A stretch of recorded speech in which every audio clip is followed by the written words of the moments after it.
Halo, selamat pagi mahasiswa Universitas Terbuka semuanya. Apa kabar? Semoga semua teman-teman dalam kondisi sehat. Teman-teman sekalian, kita bertemu lagi pada mata kuliah program pelibatan orang tua dan masyarakat PAUD 4502 pada sesi yang kedua. Di mana pada sesi ini kita belajar tentang implikasi Konvensi Hak Anak terhadap PAUD jalur informal.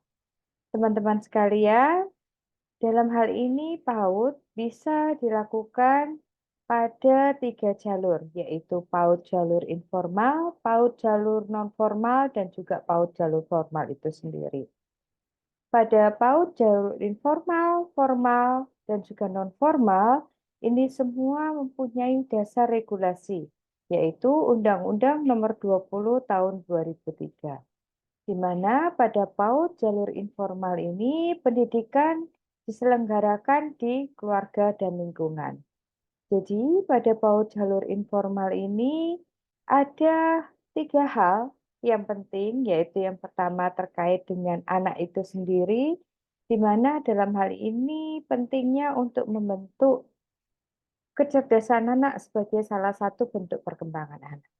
Kemudian orang tua dan juga keluarga yang harus berfungsi secara efektif sebagai pendidik, di mana orang tua harus mengenali hak anak dengan baik, kemudian memberikan perilaku yang baik dan juga menghargai anak itu sendiri, melibatkan anak dalam kegiatan-kegiatan yang bisa diikuti anak-anak dan juga orang tua harus bisa menjadi panutan yang baik bagi anak.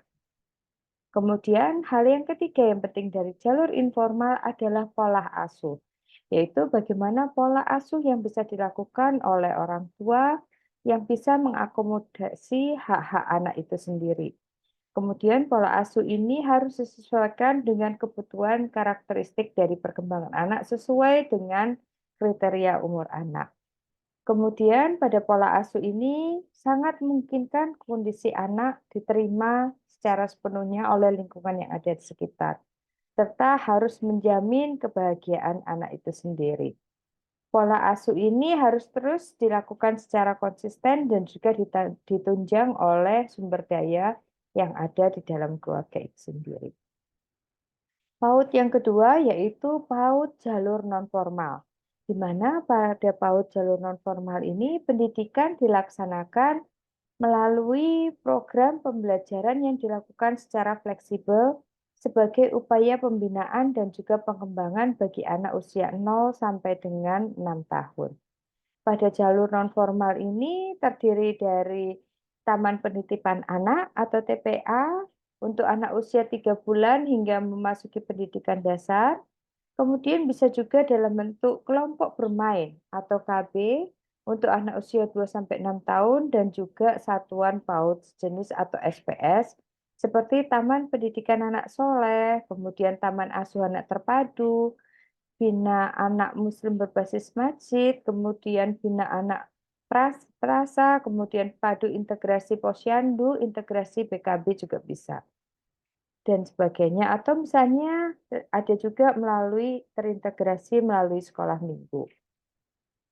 Kemudian PAUD jalur yang ketiga yaitu PAUD jalur formal, di mana pada jalur ini pendidikan dilakukan secara terstruktur sebagai upaya pembinaan dan juga pengembangan anak usia 4 sampai dengan 6 tahun.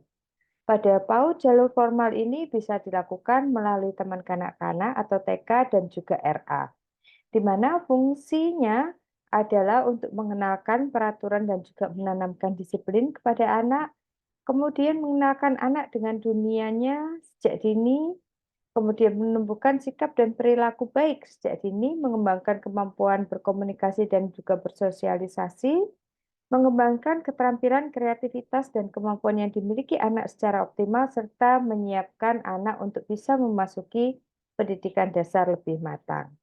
Teman-teman sekalian, pada sesi kedua ini jangan lupa ada tugas diskusi 2 yang harus dikerjakan sebelum batas waktu yang ditentukan. Di mana pada tugas diskusi 2 ini ada 3 pertanyaan yang harus dijawab, yaitu yang pertama menjelaskan tentang prasyarat dan juga prinsip penyelenggaraan pada pendidikan informal, kemudian yang kedua Berdasarkan standar pelaksanaan PAUD jalur nonformal di tempat Anda bekerja, apa saja standar yang dilakukan? Kemudian yang ketiga, membuat contoh program atau kurikulum di tempat teman-teman sekalian mengajar.